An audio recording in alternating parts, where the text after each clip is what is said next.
Hello, beautiful people. So I am going live across multiple different platforms because I'm like, I want to try something different. I want to try something new. So I've never done a live podcast episode before, but why not? Why not do it? One thing that you guys will learn about me is I can tend to be a really informal person. Really informal. Like I like to just go with the flow.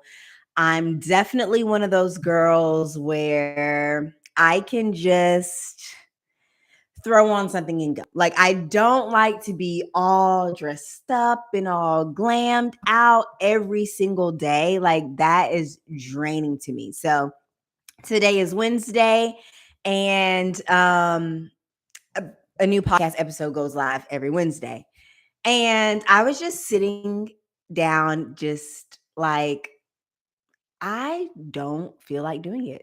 I don't feel like doing it. I don't feel like getting dressed. I don't feel like, let's be honest, putting on a bra today. Like, I don't feel like doing any of that. I want to teach without extra stuff. Like, how can I show up, deliver a message without all of the extra stuff? And I was like, well, why not do a live podcast episode? Why not do it live? Have the people, like, if anyone wants to ask you any questions, they can do that.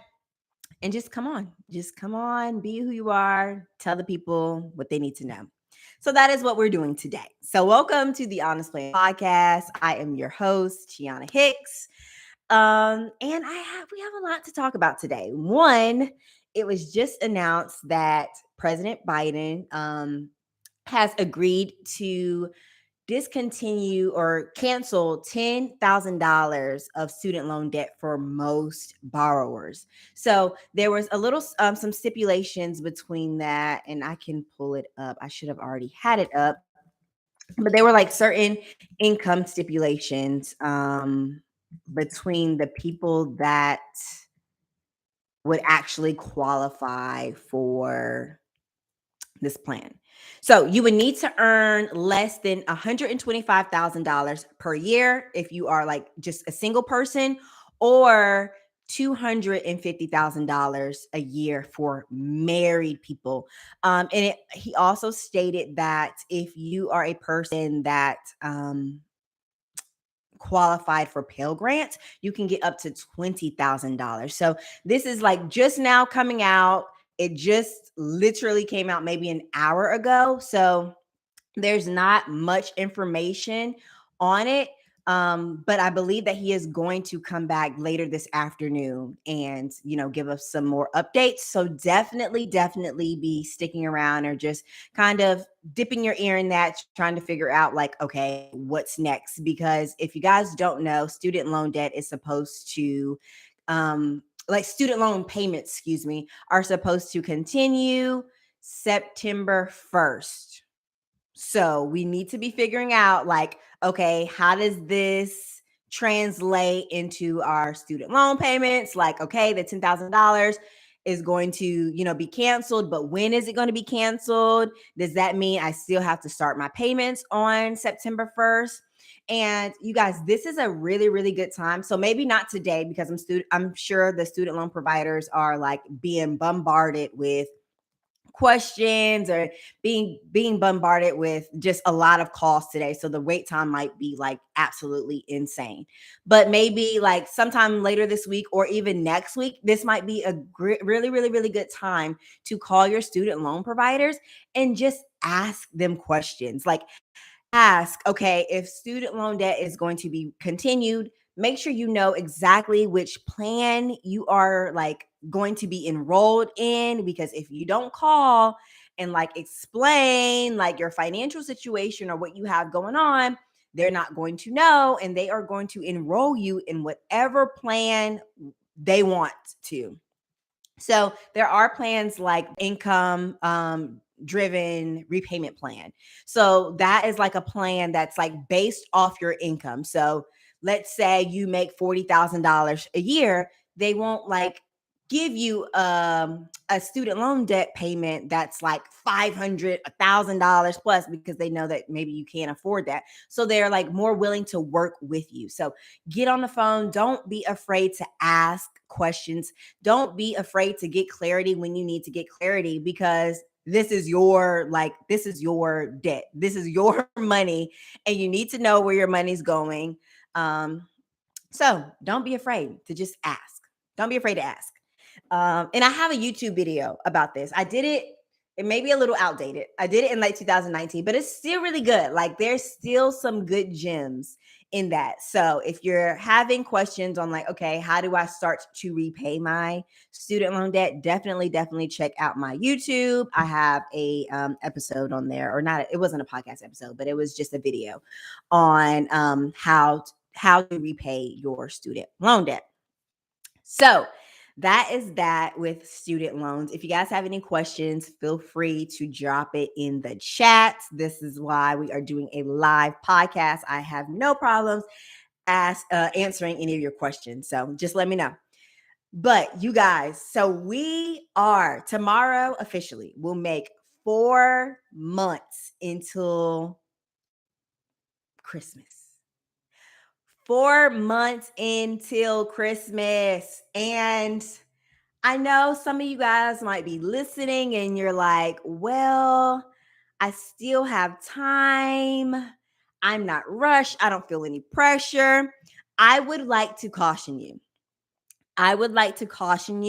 Because this is the time of year that most people will go into debt. This is the time of the year where most people will just put it by the wayside. They will not care until about November. And then November comes and you want to pull out your hair and you're like, why do I keep doing this? I'm not going to do this next next year. Like, this was horrible, ghetto, 0 stars, unsubscribe. Yes. So now is the time. Like, if you have not started planning for the holidays, now is the time. And as your money coach, because yes, I've already adopted that name or that title in your life, as your money coach, I am here to make sure you know exactly what you need to do to go into this next season debt free. Little to no debt. So we're claiming just no debt. Let's just say that. Going into this next season debt free. So here are some things to consider. I like to tell people the first thing to do is to state your non-negotiable like spending limit. Like, regardless of how things go, I don't want to spend over X amount of dollars. What is that number for you? And it needs to be something realistic. Like, don't think of a number that would please other people, but at the end of the day, have you like left with crumbs. That's not what we want to do. Like, if you know your expenses, like you have a lot of expenses, like you're kind of budgeting on one source of income right now, be realistic. Even if that looks like, okay, what I can afford is about $500 to $1,000 this, holiday season. Let it be that. Let it be that. Not, okay, well, can I push myself to 2,000? Like, yes, that's cool if you are a person that is interested in creating additional streams of income. Like, if you're interested in like, doing like increasing sales in your business, or you're okay with doing different gigs on the side to get the extra $1,000. But if you know that's not feasible for your one source of income, for your 1 9 to 5, don't even like pressure yourself into doing that. Do what you can and nothing more. Let me tell you, these people will be fine. These people will be fine with or without a gift from you. Of course, there might be some instances where people do expect certain things out of you. That could be for parents. All of my parents that are listening, my moms and my dads that support the podcast. You'll have your kids. You might have a spouse, and you might have your your mom and dad as well. But when it comes to like distant cousins and friend of a friend and coworkers, and oh, now we're doing, what is it called? That game that people do. What is it called when you pick a name and you get that person a gift? Secret Santa. Secret Santa. So, see, look, when we're doing live podcast episodes, I can't edit that out, but it's okay. Listen, Secret Santa. Um, when what was I saying? Yeah, okay. So let's say that your job is doing like Secret Santa and stuff like that, and like this year might be tight. Like this year, as much as I would love to participate, I just can't. That is fine. You don't owe anyone anything. It is okay to do what you can and nothing more. So for my parents, that might look like your children, your spouse, your parents, distant cousins and distant aunts and all these different things and godparents and all that stuff. They may have to wait till next year. They may have to wait till next year because we're going to go ahead and claim that this year we have learned our lesson and we're going to start preparing for the holiday season in January. Let's just go ahead and put that out in the atmosphere. That's what we're claiming. But this year, we're working with what we can. It's now August. We have 4 more months until Christmas. So we're just going to do what we can and nothing more. So once we set that like non-negotiable number, then let's work backwards. Let's create our list. I like to say create our list of faves. Our faves are the people that, again, without a doubt, like they're looking for us to get them something, or they're close family members where it would be frowned upon, I guess, if you want to say, if you did not get this person something. So spouses, parents, children, that type of thing. And then create your list of extras. These are the people that if I have any money left over after I've already like taken care of my faves, my main people, my top 5, my what is it? When y'all remember MySpace? Let's think of it like that. These people, your faves, are the people that made your top 5 list. And then you had your extras. Those were your friends that you still cool with. Like, yeah, me and her hang out after gym class, or sometimes he walks me to class, but he's not Beto. Like, he's not on my top 5 list. So create your list of extras.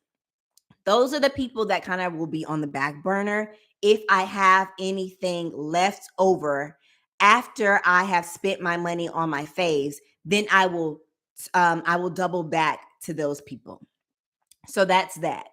And then after you have created like those 2 different lists, I want you to write out like some gift options. So we already have our budget. Please don't log me out. We already have our non-negotiable like spending limit. So let's say it's $2,000. And then let's say that we have like 4 people on our fave list. And for each person, we're going to write down like some options for them. So let's say we have our spouse, our husband. And let's say hubby has asked for some cologne. He wants, y'all,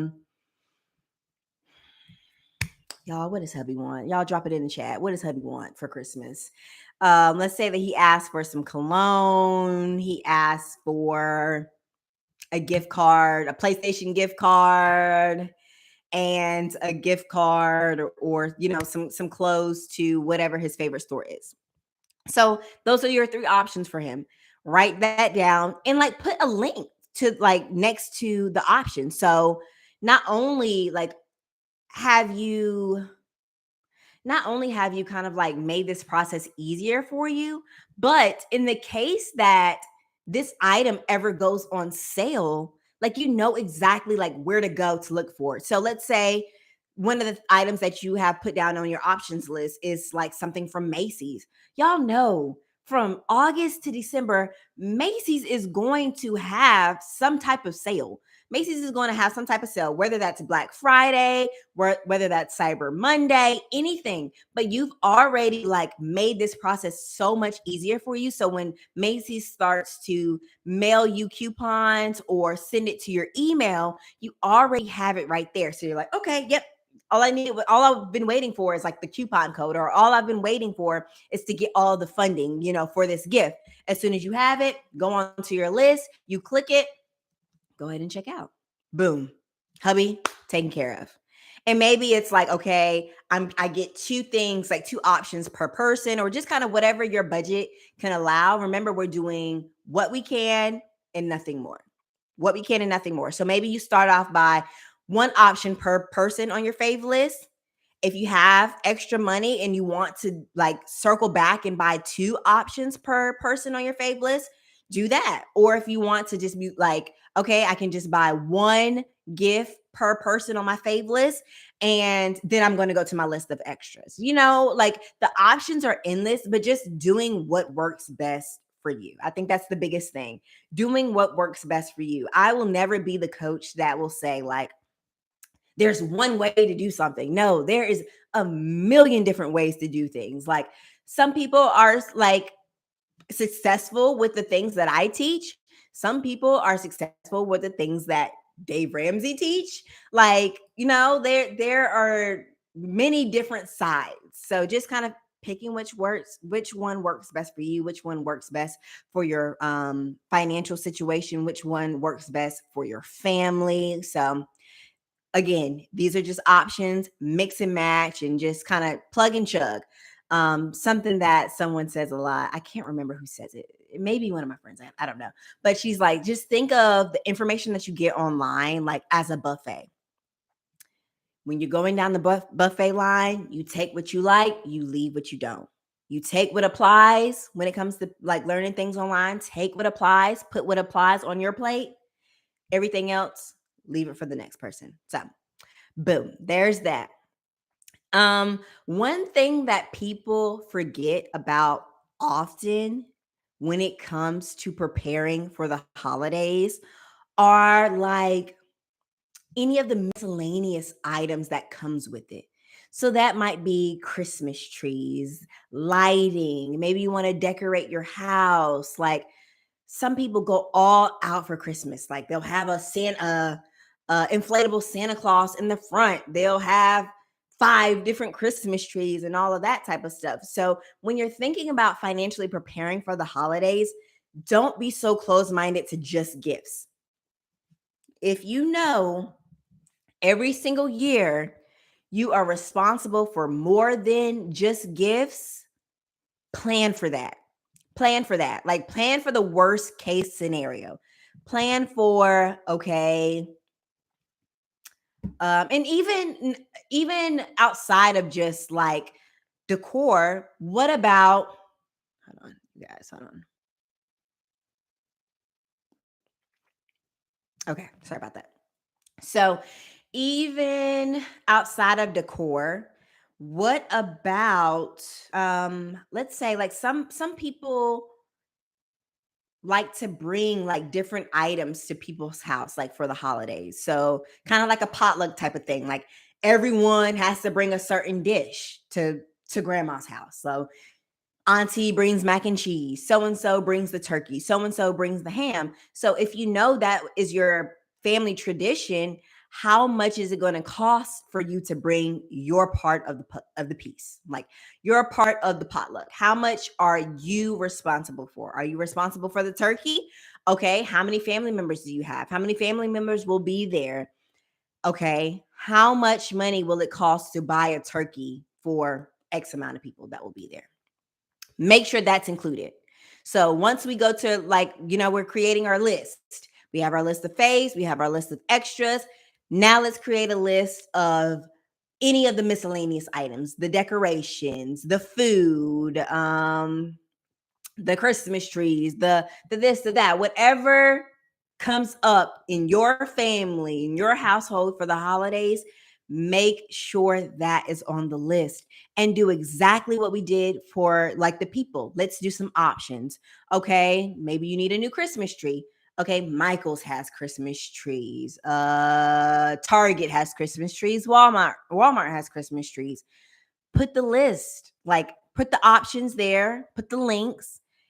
Are they on sale? Like, who has the better option? Like, don't just be so impulsive that you're like, okay, I need a Christmas tree. So I'm just going to go to Michael's and I'm going to get whatever Christmas tree that I find. Because if you're on a tight budget, you might have to window shop a little bit. Like, you might have to look around and see who has the best prices. A lot of times people come to me and they're like, Tiana, you know, I'm creating the budget, I'm trying to do all the things, but I can be really impulsive. Like, when I see something that I like, I have a hard time like denying myself of this item that I feel like I need. Then I get back home and I'm like, dang, it would have been $20 cheaper at this place. Or I get back home and I'm like, dang, I don't even really like this that much. But in the store, like, I was just on so much of a high that I just purchased it without thinking. So let's just write down our options. So when we go into the store, we already have our game plan. We have our binoculars on. We have a, very selective vision, and we're going to get what we need and nothing more. Nothing more. And maybe this even looks like having like a separate little savings account for your like holiday expenses so you don't blur any lines. So let's not leave all of your holiday money in the same account with your bills, or let's not leave all of your holiday money in the same account with like your personal expenses. So like you're putting aside money that you're saving, but if it's in the same bucket as the money that you're spending, how are you differentiating between the two? If it's in the same bucket as the money that you are spending, how are you differentiating between the two? It is very easy to go from, oh, like I have $200 saved for Christmas, to, oh goodness, I'm in Target and I like these pairs of shoes, and maybe I can like borrow $50 from my Christmas fund. No, just go ahead and have that separate it, so you don't even come like against that temptation. If you're someone that struggles with like impulsive spending, have it where you're not even coming against that temptation, because you're creating systems to make your money work for you. You're creating systems to have your money work for you. Make managing money super, super easy. It should not be like all of this heavy lifting. Just figure out what works and stick to that. So, just to recap, this is what we're going to do to prepare for the holidays and to make sure. Oh, I guess let's one more thing. Let's add one more thing to that. Maybe when you're shopping for your holiday expenses or your holiday gifts, leave the credit card at home. We just said this is a season, this is a time where a lot of people go into debt. Leave the card at home. Only take the debit card. If you are scared, if you do not trust yourself to just spend what you have, to only spend what you have allotted for, just leave the card at home.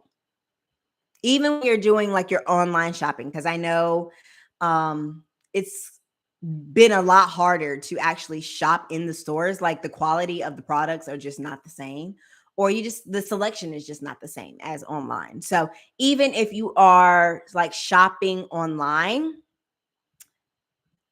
just don't have your credit card near you. Like maybe have that in the car or have that like in a dresser somewhere, but just don't have it where it's easily accessible. That could even look like going to your PayPal account and deleting your credit card off of like the list of like payment options.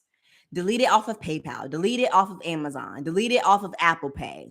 So, oh, why did it do that? That's annoying.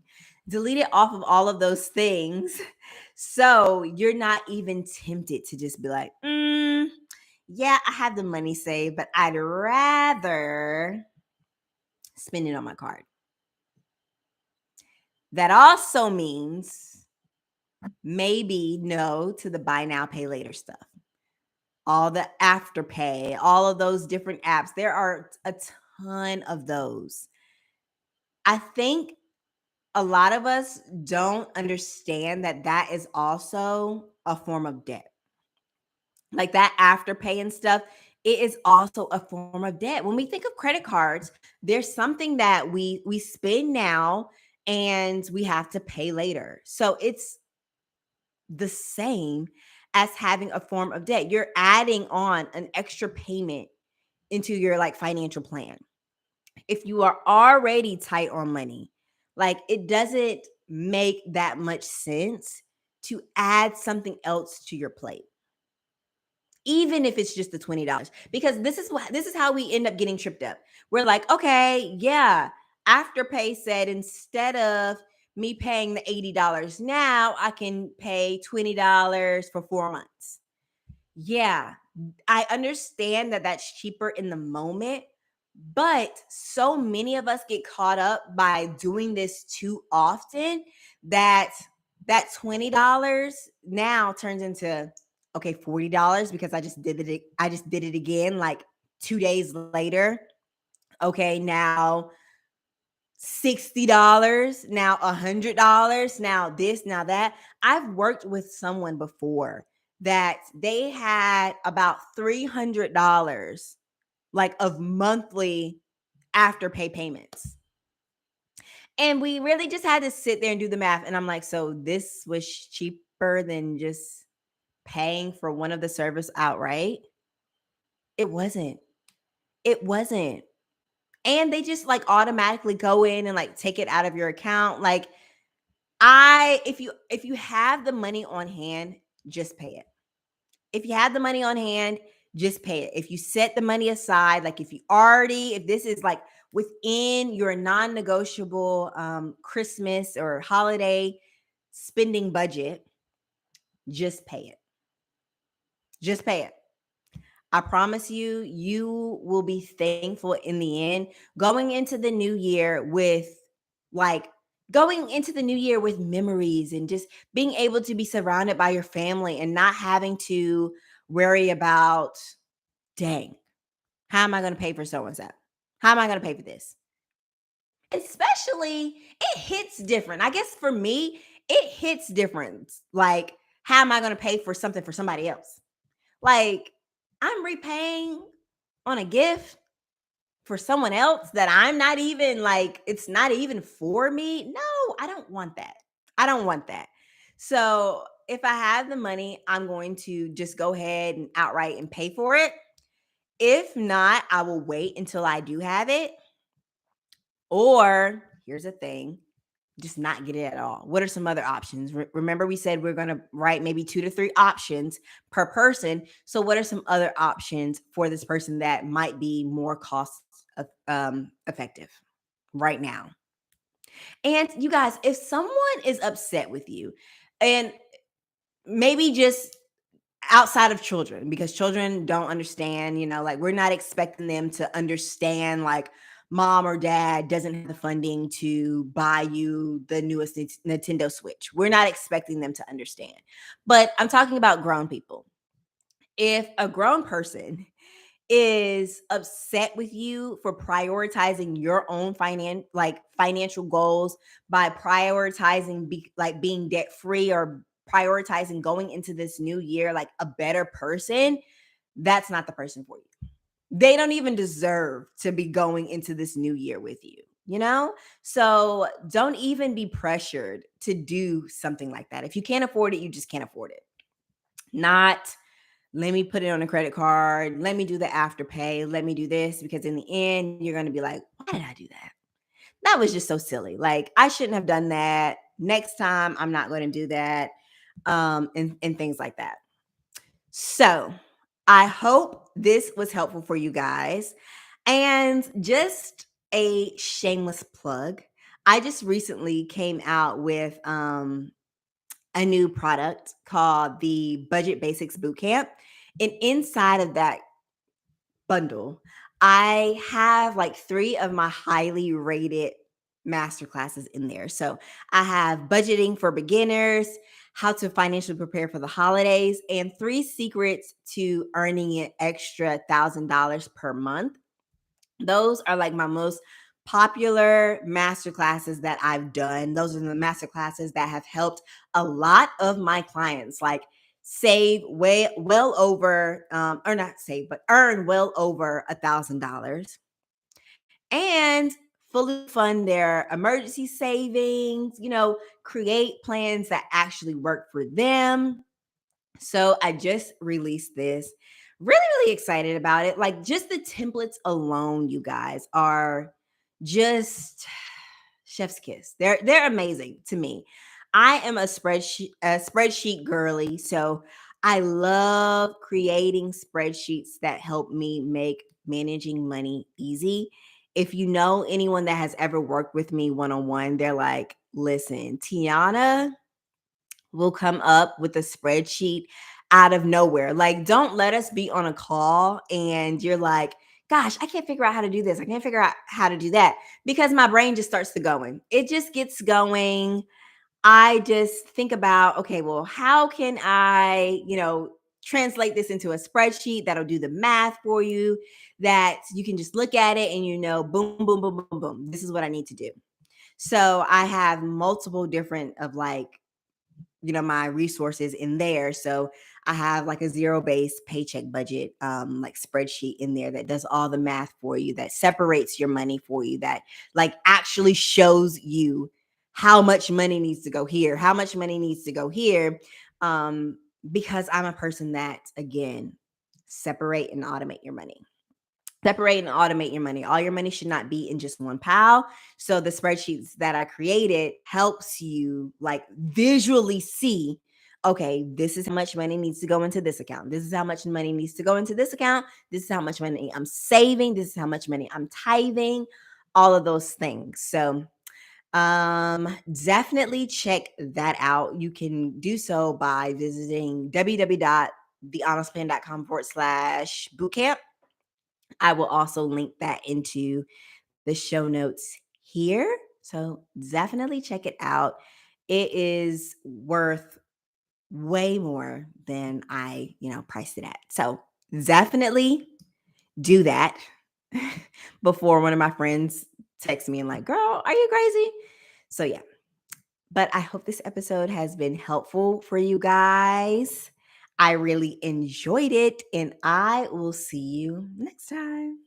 Bye. All right.